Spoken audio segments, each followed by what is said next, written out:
Assalamualaikum, salam sejahtera, selamat pagi Malaysia. Apa khabar kesemuanya juga anda? Dalam tak bersama. Ya, ni tahun baru merupakan tahun baru yang pertama ya kita bersiaran bersama. Betul. Apa azam tahun baru? Tadi saya dah beritahu dah, tapi malu nak sebut lagi. Sebab azam tu azam yang sama diulang 5 tahun lalu. Tak apa, tidak ada masalah asalkan kita tetap bermotivasi untuk mengekalkan azam tersebut. Okey, kalau kita sinonimkan setiap kali tahun baru je kita akan cakap azam baru, azam baru, azam baru. Tetapi nak mengeluarkan azam tu kenapa kita perlu mengeluarkan setiap tahun baru? Kenapa tidak perlu sentiasa apabila kita rasa kita nak menjadi individu yang lebih baik? Saya kira tak perlu ada tahun-tahun tertentu ataupun masa tertentu. Setiap masa selagi kita masih bernafas, masih bernyawa, lakukan yang terbaik dalam kehidupan kita. Tersentak saya di pagi hari. Okay. Betul tu, saya setuju. Okey, buat anda juga, saya harapkan anda dalam baik-baik saja. Apatah lagi yang berada di kawasan selatan dan difahamkan situasi semasa dengan cuaca yang tidak menentu, khususnya di daerah kota tinggi yang semalam juga dilaporkan ada banjir termenung sedang berlaku. Yang paling penting adalah jangan main air hujan dan juga air banjir. Ini sangat bahaya kerana kita takutlah perkara-perkara tidak ingin berlaku. Kita juga dikabarkan apa yang telah berlaku di Pantai Timur sebelum ini. Ambillah pengajaran itu. Keseronokan itu bukan di kawasan itu adalah musibah sebenarnya. Kita harus mengambil tindakan sewajarnya bagi memastikan keselamatan nombor satu. Betul. Dan ibu bapa inilah masanya untuk memantau anak-anak anda. Jangan leka walaupun sesaat kerana bahaya itu sentiasa mengundang bencana ya. Itu pastinya. Dan dalam masa sama mungkin kita boleh kongsikan sedikit sebanyak informasi mana TNB telah pun menutup bekalan elektrik di kawasan yang terjejas banjir teruk, antaranya di Kota Tinggi dan beberapa lagi kawasan banjir di negeri Johor, dan sama-samalah kita mendoakan semoga banjir di Johor pulih seperti sedia kala, dan ramai antara mereka yang tak sabar sebenarnya nak balik jenguk rumah, keadaan rumah bagaimana.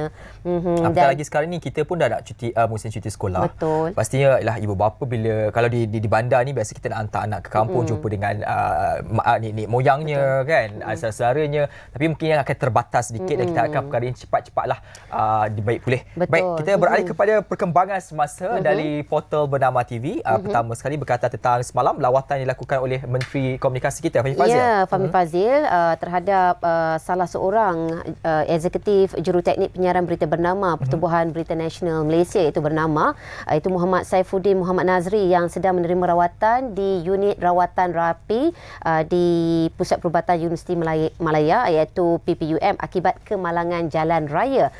Beliau meluangkan hampir sekitar 30 minit berbual dengan ahli keluarga Muhammad Saifuddin, iaitu isterinya dan bapanya, bagi menyampaikan sumbangan tabung kasih Hawana bagi meringankan beban mereka.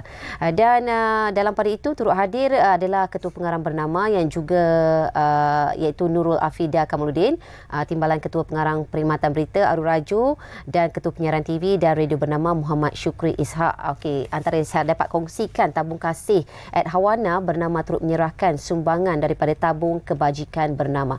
Tabung kasih, orang tanya apakah itu tabung kasih Hawana? Yang diwujudkan adalah sempena Hari Wartawan Nasional Hawana 2023, merupakan inisiatif kementerian yang bertujuan menyantuni pengamal media, bekas petugas media dan wartawan veteran yang memerlukan bantuan. Kiranya adalah manfaat daripada apa yang berlaku di Hawana tempoh hari untuk membela nasib-nasib petugas media, dan ini merupakan antara satu langkah ataupun satu progres yang dapat kita saksikan menerusi tabung Hawana, iaitu bagi bertujuan untuk memberikan sedikit sebanyak sumbangan bagi meringankan beban anggota keluarga.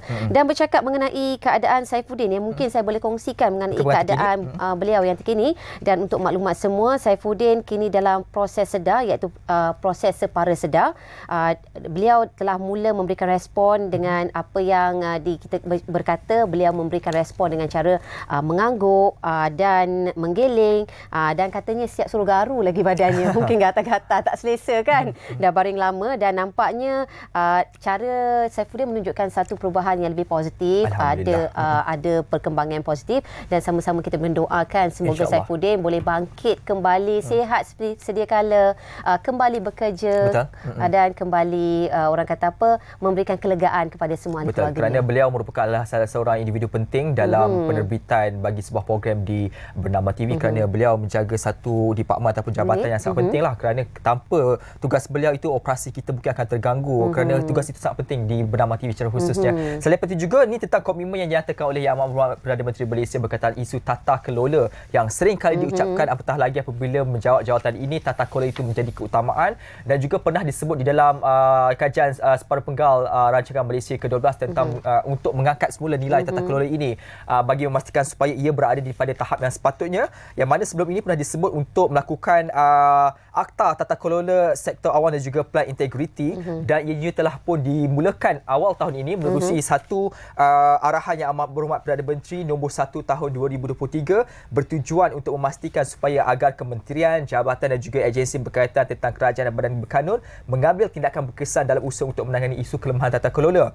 Dan difahamkan juga antara arahan itu adalah mengandungi 4 terma rujukan berkait langsung tentang isu reformasi institusi, dasar dan juga undang-undang, sistem dan juga prosedur kerja, pemantauan dan penilaian serta pembudayaan amalan nilai dan juga tata kelola baik. Saya kira ini satu usaha yang sangat saya hormati dan saya bangga kerana isu tata kelola inilah menjadi antara kunci utama bagi sebuah sistem itu bergerak dengan lebih baik dan teratur.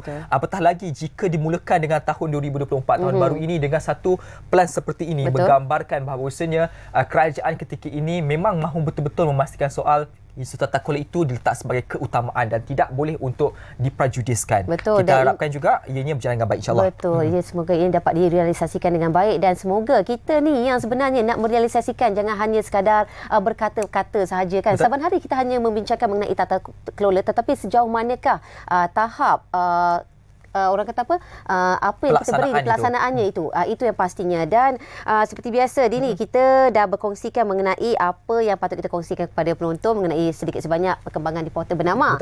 Seperti biasa kita nak tahu juga mengenai keadaan cuaca ni sangat-sangat penting. Dini kata apa, dah nak dekat cuti sekolah kan, pastinya banyak perancangan dan saya yakin ibu bapa ketika ini pun turut meninjau-ninjau apakah aktiviti yang nak dilakukan, pengisian yang nak dilakukan sempena cuti sekolah yang bakal berlangsung tak lama lagi. Dan apa pun kita saksikan ramalan cuaca dan selepas itu langsung ke bilik berita bersama dengan rakan penyampai Nurul Nadia.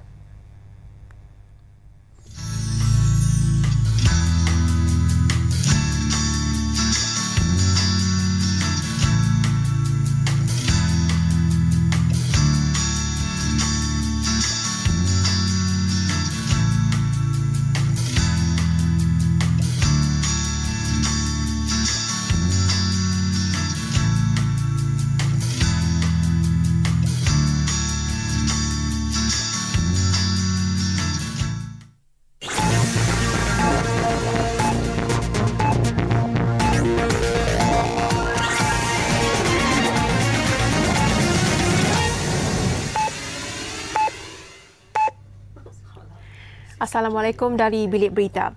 Yang di-Pertuan Agong Sultan Abdullah Riayatuddin Al-Mustafa Billah Shah dan Raja Permaisuri Agong Tunku Azizah Aminah Maimunah Iskandariah berkenan mencemarduli ke Majlis Santapan Beradat menjunjung kasih sempena tamat tempoh pemerintahan Baginda di Wisma Perwira ATM pada Isnin. Majlis bertujuan menghargai jasa dan bakti Baginda selaku pemerintah tertinggi ATM yang akan menamatkan tempoh pemerintahan 30 Januari ini. Seramai 370 tetamu daripada ketiga-tiga cabang perkhidmatan ATM hadir dalam majlis tersebut dan turut membabitkan perarakan masuk 5 panji-panji SBP iaitu Panji-Panji Regimen Askar Melayu Diraja RAMD, Regimen Ranger Diraja RRD, Kor Amor Diraja KAD, Tentera Laut Diraja Malaysia TLDM dan Panji-Panji Tentera Udara Diraja Malaysia TUDM. Baginda akan digantikan dengan Sultan Johor, Sultan Ibrahim Sultan Iskandar dilantik sebagai Yang di-Pertuan Agong ke-17. Al-Sultan Abdullah turut berkenan melihat pameran yang mengimbau kenangan pemerintahan Baginda dalam tempoh 5 tahun sebagai Yang di-Pertuan Agong ke-16. Turut hadir Menteri Pertahanan Datuk Seri Khalid Nordin dan Panglima Angkatan Tentera Tan Sri Muhammad Abdul Rahman. Malaysia menyambut baik keputusan Mahkamah Jenayah Madrid yang mendapati penimbang tara tidak beretika Dr. Gonzalo Stampa bersalah menghina mahkamah serta dihukum penjara 6 bulan dan menyifatkannya sebagai kejayaan penting prinsip kedaulatan undang-undang. Menteri di Jabatan Perdana Menteri, Undang-Undang dan Reformasi Institusi, Datuk Seri Azalina Osman Said berkata, keputusan bersejarah itu akan menjadi faktor pencegahan kepada tindakan tidak beretika kumpulan penipuan sulu. Datuk Seri Azalina juga yakin keputusan tersebut akan membantu memelihara kesucian prosiding timbang tara antarabangsa sebagai alternatif kepada penyelesaian pertikaian. Menurutnya, Mahkamah Jenayah itu dalam keputusannya mendapati Stampa secara sengaja bertindak dengan matlamat menghalang perintah pembatalan daripada berkuat kuasa yang merupakan satu tindakan tidak wajar untuk dilakukan oleh seorang peguam. Beliau berkata mahkamah itu seterusnya mendapati Stampa ada kewajipan untuk mematuhi perintah Mahkamah Tinggi Keadilan Madrid tanpa mengambil kira pandangan beliau mengenai kesahihan perintah tersebut. Pada 8 Januari 2024, Malaysia melakar satu lagi kejayaan bersejarah di Sepanyol selepas Mahkamah Jenayah Madrid memutuskan Stampa bersalah dalam prosiding menghina mahkamah yang dibawa oleh pejabat pendakwa raya Sepanyol dan Malaysia. Kementerian Pertanian dan Keterjaminan Makanan bersedia menjalankan audit terhadap pemegang lesen berkaitan beras bagi membenteras isu kartel. Menteri Pertanian dan Keterjaminan Makanan Datuk Seri Mohamad Sabu berkata, pada masa ini terdapat 39,000 daripada mereka yang terlibat dalam industri makanan itu. Audit dijangka bakal melibatkan pemegang lesen borong beras, ekspor, import, kilang padi, membeli padi, beras runcit dan kelulusan khas menjual benih padi bagi benih padi sah BPS. Saya sendiri kadang-kadang saya buat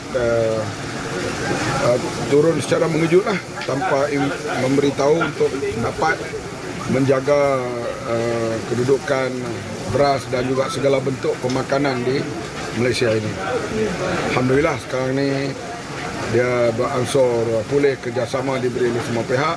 Tapi kalau ada yang melanggar undang-undang, kita yakin pihak KPDNK akan bertindak seperti yang mereka buat sekarang.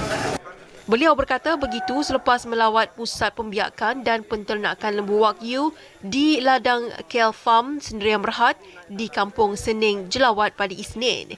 Menurut Datuk Seri Mohamad, melalui agensinya iaitu Kawal Sedia Padi dan Beras Negara KSBPN, pihaknya menjalankan siasatan dan bertindak berdasarkan fakta bersama Kementerian Perdagangan Dalam Negeri dan Kos Sara Hidup.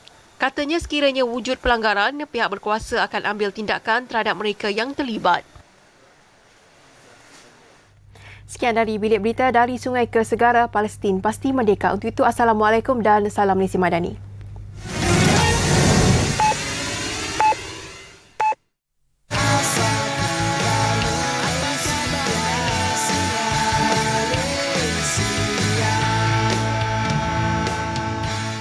Kalau tadi di awal rancangan kita dah cakap mengenai bercuti. Okey, bercuti. Nak tengok cuaca pun merupakan peranan yang penting. Al-maklumlah nak bercuti kena tengok cuaca yang indah. Tetapi kalau kita bercakap mengenai bercuti, kita kadang-kadang kan Ashraf, saya terfikir juga sejauh manakah untuk melestarikan pelancongan Malaysia ini untuk menjadikan martabatnya lebih tertinggi. Kalau kita tengok kebanyakan kebelakangan ini trend percutian warga Malaysia dah beralih ke luar negara. Banyaklah faktor-faktornya di media sosial banyak juga bercakap tentang isu kos yang barangkali mengatakan bahawasanya harga di luar negara lebih murah berbanding dengan dalam negara, dan perkara ini kita santuni lebih mendalam lagi apatah lagi kita sedang menuju ke tahun melawat Malaysia 2026. Betul. Beberapa tahun lagi saja untuk kita berdepan ke arah itu sangat penting untuk kita menilai. Dan kali ini kita bersama dengan Profesor Dato' Azli Halim yang merupakan seorang naib Presiden Persatuan Pembangunan Pelancongan Antarabangsa Malaysia. Selamat datang Prof. Dato'. Ini satu topik yang saya kira semua orang mencari-cari apakah puncanya kan, di manakah kita dalam Indonesia pelancongan negara. Selepas 3 tahun kita beralih daripada fasa pandemik, kebanyakan negara-negara bergerak untuk memastikan industri pelancongan berada pada tahap sepatutnya. Selepas 3 tahun ini, Malaysia di mana? Kita bergerak seiringan ataupun kita masih lagi sedikit lewat berbanding dengan negara-negara jiran? Betul lah. Okay, bismillahirrahmanirrahim. Assalamualaikum warahmatullahi wabarakatuh. Terima kasih sekali kepada Bernama TV kerana topik ni sebenarnya topik yang agak berat kan. Pagi-pagi buta ni kita nak bincang satu topik yang agak berat. Tapi kalau melancur terus ringan. Melancur terus ringan. Tapi alhamdulillah kalau kita tengok trend sekarang semasa industri pelancongan, kita menunjukkan satu pertumbuhan yang cukup positif apabila kita pada tahun 2023 merekodkan ketibaan pelancong mencecah 26 juta orang pelancong. Yang ini merupakan satu petanda positif kepada industri pelancongan negara. Ia sejajar dengan dasar pelancongan negara yang mana kita ingin memfokuskan kepada kadar kenaikan pelancong asing ke negara kita. Dan dalam masa yang sama kita melihat juga daripada kesan selepas COVID-19 yang begitu mencengkam industri pelancongan bukan sahaja di Malaysia tapi di seluruh dunia. UNWTO telah menjangkakan bahawa industri pelancongan akan pulih sepenuhnya pada tahun 2024. Jadi kita sebenarnya berada pada landasan yang baik yang tepat, yang mana industri pelancongan kita bergerak begitu positif sekali. Tidak kira lah kalau pelancong kita, transaksi pelancong kita keluar negara ke atau pelancong luar ke negara Malaysia ke, sebab industri pelancongan ni dia bersifat dynamic, bersifat menyokong each other, dia complement. Kita bukannya nak bersaing dalam industri pelancongan ni. Kalau kita tengok negara Thailand contohnya dapat lambatkan pelancong dari Malaysia lebih banyak daripada pelancong Thailand ke Malaysia. Tapi kita seharusnya melihat bahawa industri pelancongan tu kita kena complement each other, kita kena melengkapkan antara Thailand juga Malaysia. Memanglah kalau macam kita persoalan tadi, kenapa pelancong kita banyak keluar negara? Adakah kerana faktor keuangan dia ataupun faktor destinasi dia? Saya kira masing-masing ada kekuatan dia tersendiri. Thailand ada kekuatan dia, Malaysia juga ada kekuatan kita, dan dalam masa yang sama kita kena bijak mengurus pelancong kita. Dan hala tuju kita dalam sektor pelancongan pada tahun 2024 ni, kita kena melihat bagaimana kita nak merancang satu usaha yang strategik, khususnya dalam program-program promosinya, program pemasaran dia. Adakah program promosi dan pemasaran sekarang ni bersesuaian ataupun masih relevan untuk kita guna pakai dalam konteks pelancongan hari ini. Itu dia, dan difahamkan sekitar 3 juta rakyat Malaysia daripada awal tahun sehingga hujung tahun lepas telah ke Thailand untuk bercuti. Dikatakan harga makanan tu lebih murah, dan mungkin itu yang antara yang faktor yang kita perlu kaji untuk memberikan satu nafas baru kepada industri pelancongan kita supaya sebaik mungkin supaya duit pengaliran wang tu tidak keluar negara ya. Okey. Dan kita bercakap mengenai pendigitalan ataupun digitalisasi, itu adalah sesuatu yang saya kirakan menarik untuk menampakkan tahap pembangunan pelancongan untuk melestarikan lagi industri pelancongan negara. Dan mungkin Prof boleh komen mengenai digitalisasi pelancongan untuk melestarikan industri pelancongan negara ini. Bagaimanakah pengisian maklumat yang diperlukan? Adakah kita dah sampai tahap yang di tahap yang sepatutnya, ataupun perlukan lagi penambahbaikan untuk tak cukup lagi sebenarnya untuk memperluaskan pelancongan digitalisasi ini? Bagaimana? Ya, betul. Pendigitalan Malaysia ni ataupun khususnya dalam konteks pelancongan sememangnya dia bergerak secara organik di Malaysia ni.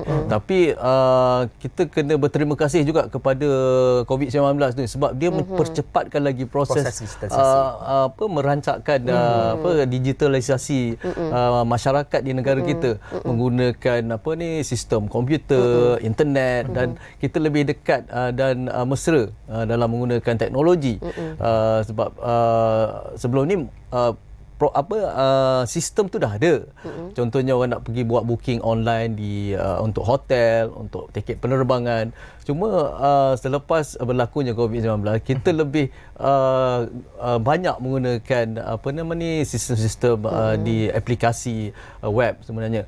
Dan saya percaya proses pendigitalan pelancongan ni dia kena seiring dengan demand, supply dan demand. So bila kita ada produk, kita ada sistem yang baik, penggunaan dia juga kena seiring dengan sistem ataupun platform yang disediakan.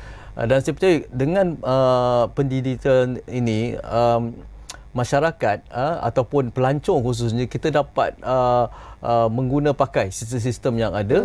Dan dalam masa yang sama, negara kita contohnya kita nak mempromosikan produk-produk pelancongan kita lebih mudah lagi dengan kos yang mungkin jauh lebih murah daripada sebelum ni. Sebelum ni mungkin kita menggunakan media massa kan dengan kos-kos pengiklanan yang tinggi, tapi dengan sistem yang tidak ada sekarang ni, dengan aplikasi-aplikasi yang ada, kita berupaya untuk mencapai menyebar luaskan produk-produk pelancongan kita dalam masa yang singkat dengan kos yang minimum.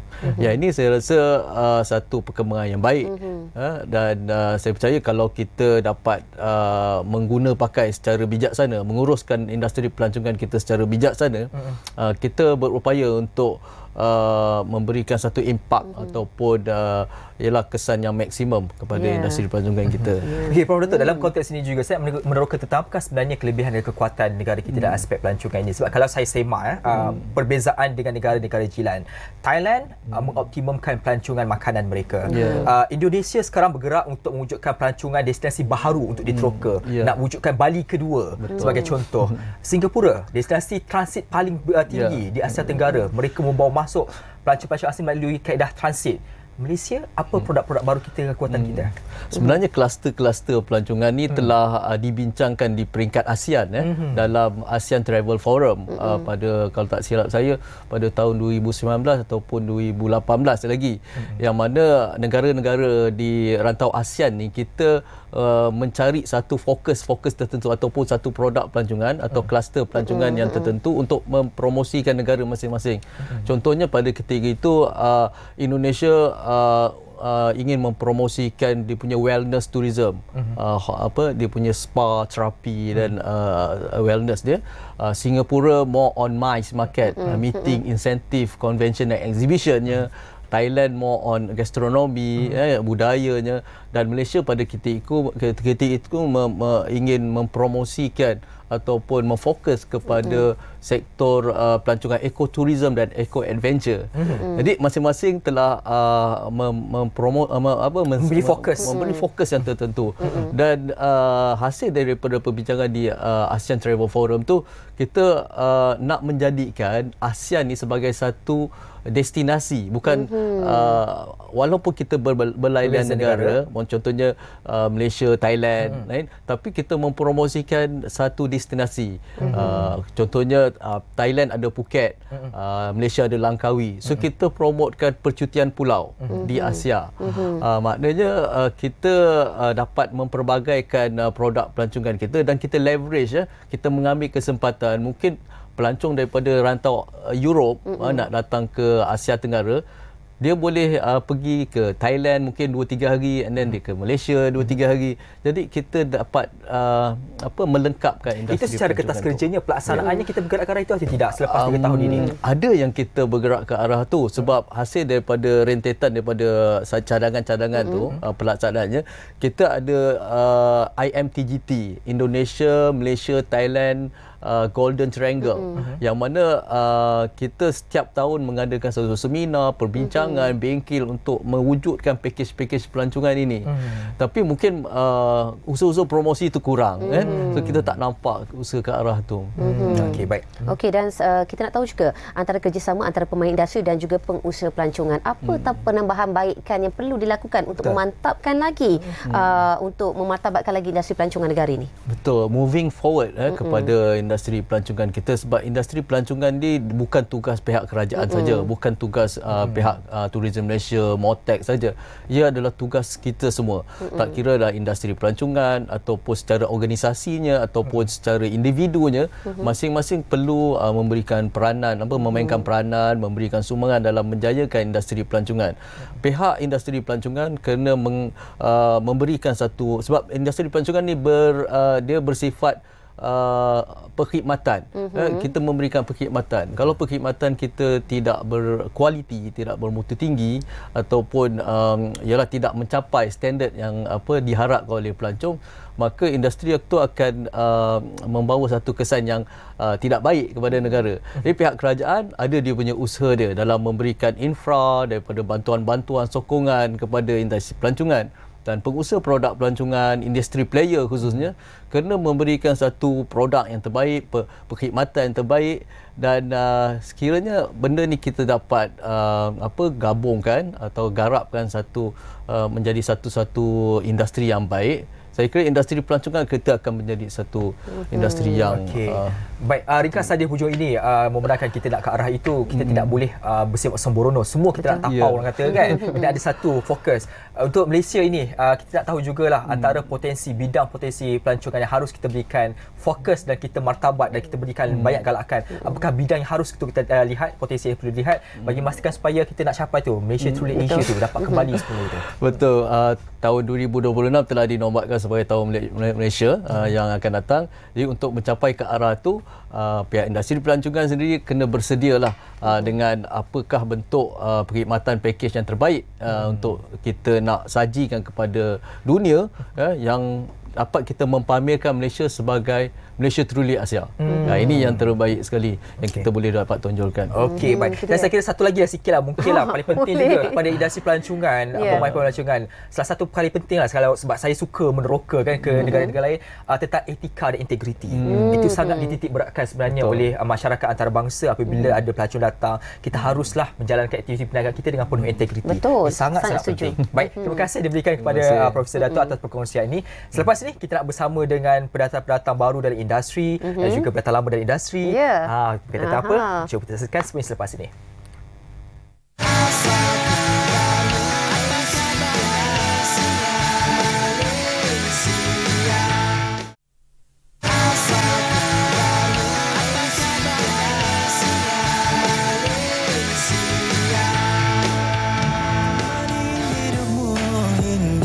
Aku pergi, kau menai hidup kelabu, padam semua lukaku dulu. Tiada kata dapat dibicara, di mata kau sempurna.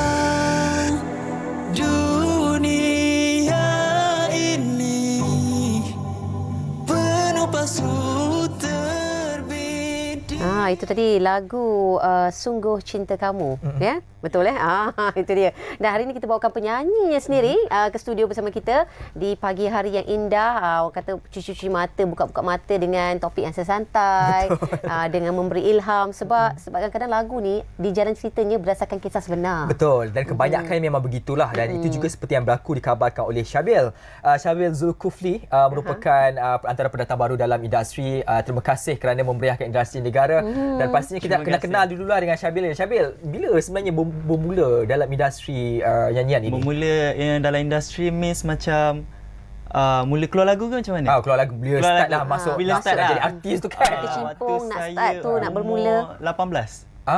Waktu tu lepas SPM. Lepas SPM. Waktu tu saya suka buat cover, dekat Instagram, social media lah, TikTok semua kan. Lepas tu daripada situ tapi before that waktu sekolah saya pernah try untuk masuk rancangan TV yang Ceria Popstar. Tapi tak ada rezeki kat situ. Tapi tak ada rezeki. So saya mulalah buat cover lagu orang. And then alhamdulillah daripada situ saya tengok benefit dekat social media ni, dia punya view orang ramai tengok.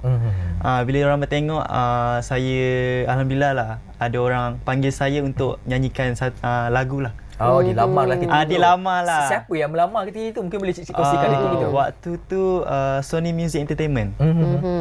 Dia ada nak bagi saya lagu pertama saya waktu tu bertajuk Terguris. And lagu tu sebenarnya saya buat sendiri bersama dengan rakan saya, nama dia Dani.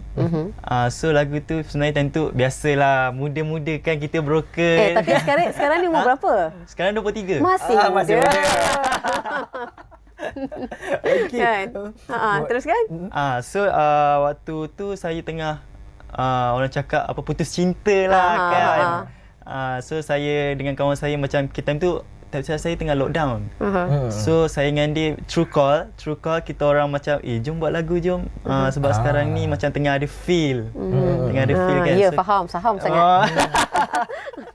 Pernah melalui episod itu? Pernah melalui? Saya sekadar hanya dengar saja. Nak cover line kan. Bukan di sini. Okey, dan selepas itulah rentetan permulaan dalam bidang industri. Okey, dan kita bercakap mengenai Sungguh Cinta Kamu. Kalau tadi lagu Terguris tu sedih je kan. Sekarang Sungguh Cinta Kamu. Dengar pun tajuk dia menggambarkan kebahagiaan, kegembiraan dan harapan. Tapi sebenarnya dia tengok kalau tengok lirik dia tengok kepada orang juga. Okey. Setengah orang dia ada pengalaman macam lagu ni sebenarnya bagi side saya dengar lagu ni happy. Tapi bagi side yang mengalami lah. Yang mengalami. Okey, sebenarnya lagu ni menceritakan tentang di mana pasangan suami isteri dia di mana dia punya isteri accident. So dia hilang ingatan. Lepas tu dia bawa isteri dia ke tempat-tempat yang di mana dia pernah bawa dulu, di mana dia orang happy, tempat dia melamar. And then tapi dia masih belum boleh ingat lagi. Macam itulah. Okey. Sedih lah pula kan tadi cakap tadi. Okey, untuk single ini difahamkan ni single yang ketiga lah Ya, betul. yang dibawa oleh Syabil. Untuk lagu ini siapa penciptanya, komposernya? Pencipta dia Mas Diwangga, komposer dia Jova dan juga Mas Diwangga. And ya, itu dia. Okey, untuk lagu ni nak dengar lah vibes dia, ada tak dia ambil mana vibes tengah macam lagu-lagu yang berunsurkan macam lagu seperti inilah. Kebanyakan ada yang mengambil unsur-unsur daripada Indonesia. Okey, faham. Ada setengah tu memang originally daripada Malaysia, unsur-unsur muzik itu. Adakah ini ada inspirasi pada mana-mana muzik? Okey, untuk lagu ni sebenarnya kita ada ambil inspirasi sikit daripada lagu 8 Letters. Lagu daripada kumpulan tak ingat lah, tapi 8 Letters, tajuk lagu tu 8 Letters. Okey, itulah dia punya sumber inspirasi lah. Ya, betul. Kita nak tahu juga waktu nak mendalami lagu ni kan, nak feel lagu ni, nak sampaikan lagu ni sehingga ianya sampai kepada pendengar. Pengalaman mungkin Syabil boleh kongsikan bagaimana nak membawa lagu ni, antara pengalaman daripada awal mendapat lagu ni sehinggalah lagu ini direalisasikan ketika ni, bagaimana? Okey, sebenarnya lagu ni dia agak catchy sikit lah. So macam saya untuk lagu pertama saya bawa lagu ballad, which is slow lah, dia macam slow, mellow. Macam lagu ni dia macam motor R&B. So dia macam laju lah, tempo dia macam pop, dia macam laju. So agak susah lah sebenarnya. Susah. Cabaran tu kat mana sebenarnya nak merealisasikan, nak dapatkan lagu tu menjadikan satu kesempurnaan? Cabaran dia bila saya dekat studio, and waktu tu pula saya macam kita macam kita dah selalu nyanyi lagu ballad, lagu slow. Tapi bila disuruh untuk nyanyi lagu yang agak rancak macam ni, saya agak rasa macam susah untuk kita sebab dia punya tempo laju. Jadi saya pun susah nak catch up benda tu. Tapi saya banyak juga saya exercise lah lagu ni. Kita try ulang balik kita try. Alhamdulillah menjadi lagu. Itulah penyanyi dia nak memvariasikan diri antara yang untuk kekal dalam industri, antara perkara perlu dititik beratkan. Untuk lagu ni kena cabaran itu kan, berapa lama masa diambil nak menyempurnakan lagu ni dari proses rakaman, nak mendapat lirik, daripada proses lirik itu dibentuk dengan lagu, kompos lagunya sehingga rakaman itu berjadi hasilkan, berapa lama dia ambil masa? Sebenarnya lagu ni dah siap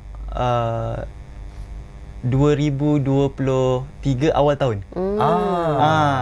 And then lepas tu bila dia hantar kat saya, dalam masa tempoh agak panjang sebenarnya, saya hafal lagu ni, saya tahu dia punya saya ikut dia punya tempo satu persatu cari sebutan dia, and macam-macam lagi lah. So bila saya record lagu ni waktu bulan 11. Bulan 11 saya record. So bulan 12 awal bulan dah siap. So makan masa agak lama lah sebenarnya. Makan masa lama, tapi inilah hasilnya. Adakah Syabil berpuas hati dengan lagu ini? Bagaimana? Sangat puas hati. Dan bagaimana harapan terhadap lagu ni dah pun dikeluarkan, harapan terhadap para pendengar setakat ni, bagaimana feedback yang diterima? Alhamdulillah setakat ni feedback ada yang biasalah, setengah orang suka, setengah orang tak suka genre tu. So bagi saya pendapat masing-masing tu dah tentu akan ada lah. Yang mana yang bagi feedback yang baik saya terima, yang mana yang bagi feedback yang tak baik saya cuba usahakan lagi lah, perbetulkan lagi. Itu yang pastinya memperbaiki kan. Biasalah kita harus untuk mencari titik untuk memperbaiki diri. Penghujung ini mungkin boleh kongsikan kepada kita adalah masa depan, perancangan selepas ni kan, selepas ada single ketiga dah ni kan. Selepas ni nak buat masuk genre rock pop, kita tak tahulah kan bagaimana. Mungkin boleh jadi. Mungkin boleh jadi ataupun duet, lagu duet. Mungkin ada artis-artis yang teringin nak berduet dan keluarkan single bersama. InsyaAllah sebab macam tadi saya boleh lepas jumpa penyanyi lama kita kan tadi. Saya ada jumpa dia dekat bilik. Saya rasa sebab saya selalu nyanyi lagu dia. Saya nyanyi lagu dia. Saya Boleh ada. Okey. Saya selalu nyanyi lagu dia kalau ada show mana-mana kan. So saya harap lepas ni kalau ada rezeki saya boleh buat lagu yang mungkin slow rock. Dekat jiwa ni. Dia dah bagi hint dah. Oh, kata lagu Leman. Mungkin belum pasti lagi. Okey, insya-Allah kita doakanlah agar itu Okey, dan berjaya. berkesempatan masih ada sekarang ni, mungkin Syabir boleh promosi untuk diri kat luar sana yang tertanya siapa Syabir ni, nak kenal lebih rapat kat mana, di manakah platformnya? Okay, so kalau korang nak dengarkan lagu saya, korang boleh dengarkan di semua digital platform. Korang boleh pergi juga ke YouTube, korang boleh search Sungguh Cinta Kamu. Dan juga korang boleh follow saya punya social media Syabir Zulkifli di Instagram, di TikTok, di YouTube, semua digital platform lah. So jangan lupa follow saya. Okey, terima kasih banyak. InsyaAllah kita doakan agar Syabir terus maju jaya dalam industri ini. Tadi ada Syabir disebut dah jumpa dengan seseorang individu yang sering kali dinyanyikan. Pandai Siapakah dia simpan dia rahsia. itu? Simpan rahsia. Saya nak sebut lagi. Saya nak sebut lagi. Nanti kita nak bawakan individu tersebut, namun kita nak berhenti seketika kembali selepas ini. Tunggu.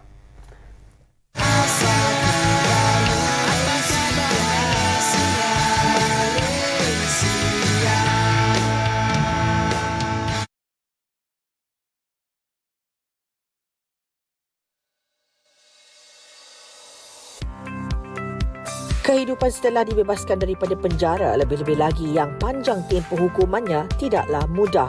Banyak cabarannya. Cabaran biasa wang lah. Tempat lain saya ada tempat tinggal apa semua masalah wang. Jadi saya bekerja dengan anak buah saya lah. Buat kerja tu kerja ni macam-macam lah. Keluarga okey. Pasal dia orang tahu saya keluar tak ada duit apa, dia orang bagi duit, adik bagi, abang bagi. Sebelum nak dapat kerja tu dia orang support lah.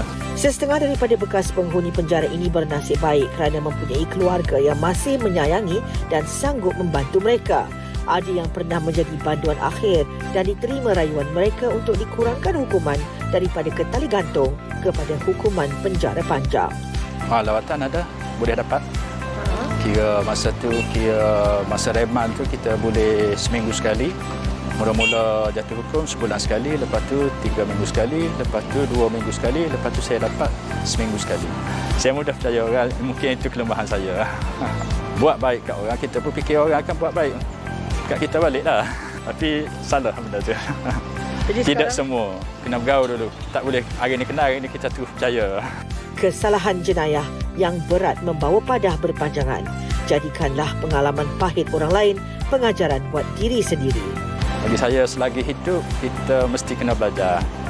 Belajar macam-macam untuk kehidupan.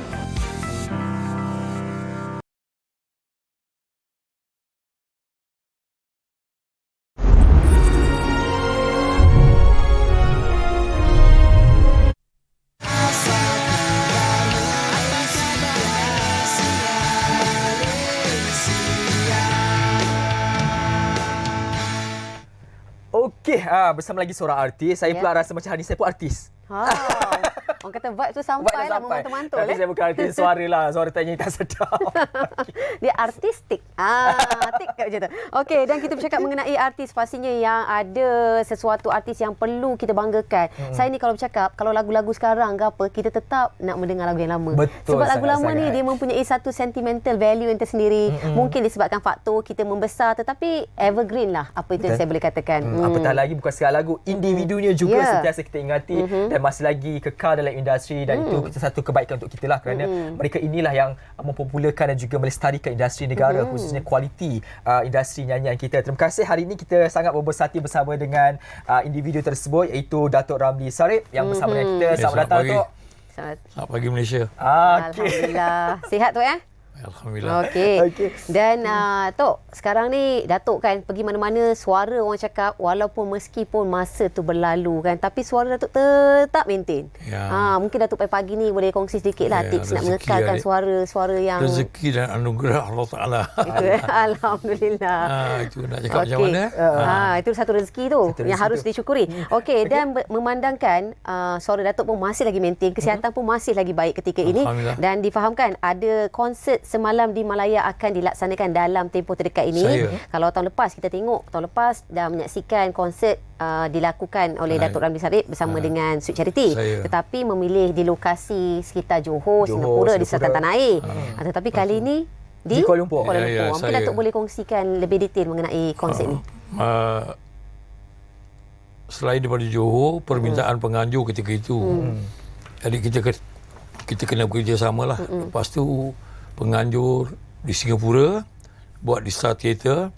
Ini kali penganjur dari Kuala Lumpur, Malaysia, di ZEP Kuala Lumpur pada 26 Januari 2024 lah. Bagi saya sangat menarik lah. Menariknya kerana kita dibawa sampai ke tahap kini, diberi kesempatan untuk buat persembahan momen yang saya rasa mudah-mudahan mengimbau kembali kenangan lah. Kita orang tu, kita nak kongsi pengalaman lagu persembahan buat peminat-peminat kita yang dulu, sekarang dan juga yang akan datang lah. Tok, saya teringat dulu kehebatan kumpulan ini bersama dengan Datuk sendiri. Pernah dahulu crowd terlalu ramai di Johor. Saya ingat lagi dulu kan, ada pernah dikabarkan berita itu sehinggakan orang kata panggung runtuh lah. Peristiwa tu kan. Mungkin dikongsikan jugalah momen-momen itu. Kita nak throwback sikit kan bersama dengan peminat-peminat tu. Susah naik turun ketika itu. Benda tu agak, waktu ketika itu tidak banyak persembahan-persembahan yang skala besar. Dan waktu itu agak expo agak benda yang besar ketika itu. Yang mana kalau kita tengok pada zaman 80-an, yang menjadi tarikan adalah Pesta Lumot, Pesta Port Dickson, Pesta Pulau Pinang. Itu yang kebanyakan mereka tunggu waktu masa itu kerana cuti sekolah. Mereka beriadah di tepi laut dan sebagainya, dan setiap malam ada persembahan-persembahan yang berlainan. Ada artis popular, ada lawak jenaka, ada tarian dan sebagainya. Tapi saya tengok kali ini agak dah berubah sikit kerana benda itu tidak diadakan. Mungkin ada suatu sebab yang saya tak tahu. Tetapi di Pulau Pinang masih dimulakan lagi. Sambutannya sangat menarik. Dan saya rasa penganjur atau pelancongan harus ambil momen ni, kerana saya rasa selalunya sebab tu mereka pergi ke Hanyai, pergi ke mana-mana. Pasal tak ada tempat untuk diorang nak beriadah dan berhibur. Dan saya rasa, saya syorkanlah Pesta Pulau Pinang diteruskan, Pesta Lumot, Pesta Port Dickson dan banyak lagi. Nostalgia sebut balik kan, kembalikan nostalgia dulu. Teringat zaman kecil-kecil tu kan, kecil lagi kan pergi pesta macam tu. Betul saya rasa mak dan ayah mesti ingat lagi. Dan saya rasa lagi satu di panggung anniversary. Kalau 80-an itu menjadi ikonik tu, yang mana semua hati-hati besar daripada bintang 5, 5, 4, 3, 2, 1 pun semua akan buat persembahan di sana. Dan selalunya show-nya akan buat pukul 2 sampai pukul 6 sebelum maghrib. Ataupun selepas maghrib mula disambung semula. Saya.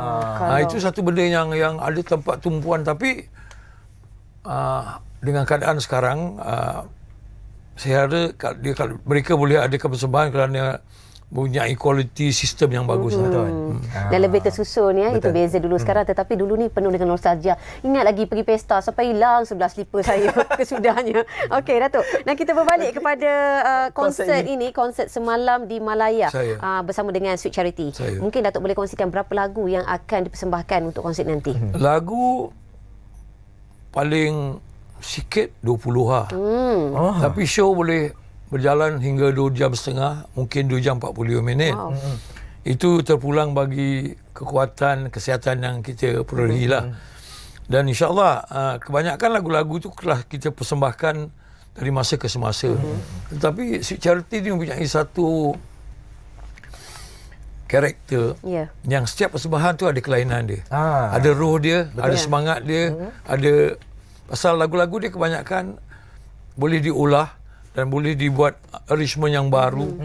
Boleh, kalau lagu tu katakan 5 minit, boleh ditarik sampai 7 atau 10 minit kerana dia menjadi live.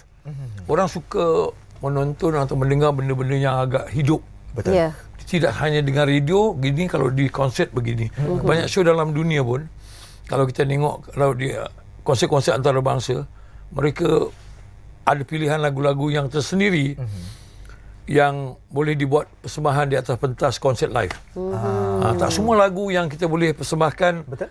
Dan selalunya gitu. Itu bezanya ya kalau artis dulu dengan sekarang. Mencipta sebuah lagu itu dilihat dalam konteks lebih besar lagi kerana nak mempelbagaikan bagaimana itu dipersembahkan. Itulah kelebihan orang-orang lama ni. Okey, Datuk, untuk kali ini pastinya ada yang tertanya lagi, tiket ada lagi tak ni kan? Selepas mendengarkan baru tahu ada pula rupa-rupa hujung bulan. Ada lagi tak tiket ni? InsyaAllah, saya rasa kalau cepat dia dapat lah. Jangan tunggu lama-lama lah. Tempat terhad. Saya tempat memang terhad. Tahu. Dan kita rasa semalam di Melaya ni satu benda yang sangat peribadi bagi kami. Jadi kami dilahirkan tahun 50-an dan dibesarkan. Lepas tu pada tahun 63 perpisahan antara Singapura dan Malaysia. Waktu ketika itu kita boleh masuk Johor Bahru, masuk di Malaysia dengan tidak pakai pasport. Jadi indah dia itu kerana kadang kebanyakan daripada ahli keluarga kita daripada Johor Bahru, daripada Malaysia dan sebagainya. Jadi kalau kita pergi ke Johor Bahru tu, tengok laut kita dah macam terpesona. Bila kita sampai kat Muar, kita tengok jetty tu, baru kita tengok ferry tu naik, kereta naik. Satu benda yang out of the world lah. Keluar kat kereta tengok macam mana kereta masuk dalam ferry jalan. Lain lah. Ya, kita dapat dulu sempat merasa sekejap lah di Pulau Pinang pun feel yang sama juga lebih kurang ya. Tetapi okey Datuk, dan mungkin Datuk boleh kongsikan sedikit sebanyak kepada penonton yang menonton ketika ini dalam Apa Khabar Malaysia saat akhir ini yang baru sedar sebenarnya ada konsert semalam di Malaya yang akan berlangsung tak lama lagi, dan mungkin Datuk boleh promosi kepada mereka. Bagi saya kalau diberi kesempatan, bila ada rezeki dan masa, harap datang menonton kerana ia memberikan satu kenangan, nostalgia dan pengalaman. Dan kalau ada ayah dan ibu yang masih okey, bawa kerana mereka tentu teringat lagu-lagu Zakia, Kamalia, Teratai. So banyak lagu kebanyakan peminat-peminat yang baru bila dia ambil gambar dengan saya, suap foto misalnya. Ni untuk bapa saya, ini untuk ibu saya. Ibu saya minat dengan Cik Ramli. Okey. So, benda-benda ini kita tahu yang mereka membesar melalui daripada mak dan ayah mereka. Mereka, so bila mak dan ayah mereka banyak dengar lagu kita dulu dalam cartridge ke CD ke ataupun kaset atau vinyl. Benda itu waktu kita kecil cepat tau kita tangkap benda-benda ini. Dan banyak pengalaman saya daripada fan-fan saya daripada umur 30, 40, dia akan imbaukan balik kenangannya. Nostalgia. Dan Alhamdulillah sebenarnya Sweet Charity masih mampu lagi. Tapi dalam umur kita yang begini, dan masa kita yang begini yang diberi peluang, saya rasa adalah tu bonus lah. Dan tak banyak lagi yang masih kekal, yang mesti boleh menyanyi, buat persembahan. Tapi saya rasa ni untuk generasi yang akan datang, kena kekal, kuat, kena sabar, jangan banyak ada cuba jangan ada create banyak masalah-masalah yang tak perlu. Kalau nak jadikan muzik satu kerja, ataupun jadikan seni ni satu kehidupan, dia mesti nak kerja kuat lah. Ada disiplin yang kuat, kerja yang kuat, baca, dengar dan buat persembahan. Itu dia kata-kata nasihat ya daripada orang yang berpengalaman. Untuk bertahan lama dan industri dan difahamkan dah masuk tak ada yang baru, tak ada yang lama. Tak ada yang baru, tak ada yang lama. Tapi betul juga apa yang Datuk katakan. Kalau kita lihat artis dahulu dengan artis sekarang ni memang ada banyak bezanya. Kalau yang lama tu naik masih lagi kekal bertahan kebanyakannya, dan yang naik sekarang ni ada tenggelam timbul. Mungkin disilap situ perlu diperbaiki. Datuk dah bagi tips dah pun. Okey Datuk, kita berbalik kepada konsert semalam di Melaya. Ada tak artis lain yang turut akan artis jemputan yang akan membuat persembahan juga? Buat masa ni belum ada. Sebab saya rasa kita ada cukup bahan yang cukup Tapi kalau ada benda-benda yang pelik, hati-hati yang pelik, mungkin kita akan fikirkan lah. Buat masa ni kita concentrate untuk kita dulu. Barangkali inilah intimate time orang kata kan, antara fans Datuk dan juga kepada Datuk bersama dengan peminat yang sudah lama menanti-nantikan untuk waktu bersama kita je. Orang kata tu kan. Dan difahamkan juga 55 tahun kumpulan ini telah kumpulan daripada 69 belum sampai kot. Tapi okeylah, sebabnya kita bergerak. Sebenarnya kita pun ada yang sepenuh masa, ada yang tidak. Tapi bila kita penat, kita berehat. Sebab untuk mencari rezeki dalam seni waktu ketika itu adalah satu cabaran. Kadang-kala mereka rasa tak boleh, dalam dengan seni tak boleh. Tapi kalau insya-Allah, tiap-tiap orang ada bahagian, ada peranan masing-masing. Kalau seorang pelukis tu, dia tak tahu dia boleh jual ke tidak. Tapi dia buat. Tapi satu hari, lukisan dia akan naik sampai 100,000, 200,000. Kan benda-benda ini kita tak tahu. Macam kita mencipta lagu, lirik dan sebagainya. Dia macam menanam benih. Kita tanam pokok, benih dan sebagainya. Kalau dia lagu tu menjadi siulan, jadi hit, dia mendatangkan jenama. Orang kata trust the process. Ini sangat penting. Tu ada juga peminat-peminat tanya tu, selain daripada konsert kan, Sweet Charity sendiri, barangkali ada tak perancangan nak buat album? Ataupun keluar lagu baru ke? Ada, kita ada juga, tapi benda ni luar kotak dulu buat sementara ni. Sebab nak menghasilkan satu album, saya rasa untuk cari dana tidak begitu susah. Mencari bahan yang sesuai dan dewasa. Itu agak yang susah. Dan tema dia nak penting sebab kerana umur kita, tema dia mesti nak ada kedewasaan, yang ada pop culture yang bagus, yang ada global punya feelings. Benda itu sangat penting lah. Nampak saya buat pemikiran Datuk bagaimana Datuk cuba mengolah satu produk. Bukan kala buat aja. Kalau buat aja, insya-Allah seminggu sekali kita boleh buat album. Itu beza nakkan populariti dan nak memberikan satu hasil kerja yang begitu berkualiti. Ya, saya. Okey, baik, terima kasih Datuk. Kita harapkan agar konsert hujung bulan ini berjaya, insya-Allah. Ramai-ramai hadir, jangan lepaskan peluang kerana ini orang kata intimate time antara peminat dan juga momen yang ada lagi atau tidak. InsyaAllah kita harapkan ramai datang. Amin. Pecah panggung orang kata kan. Itu dia. Dan ingat Datuk pernah kata jangan tunggu lama-lama, nanti tiket diambil orang, macam lagu pula dah. Okey. Dan terima kasih sekali lagi kita ucapkan, dan terima kasih atas anda, kesetiaan anda bersama kami dari awal sehingga sekarang ini. Penuh dengan ceria, penuh dengan warna, dan begitu juga kehidupan anda penuhi dengan warna dan ceria sentiasa. Assalamualaikum, salam hormat dan sehingga jumpa lagi. Selamat tinggal.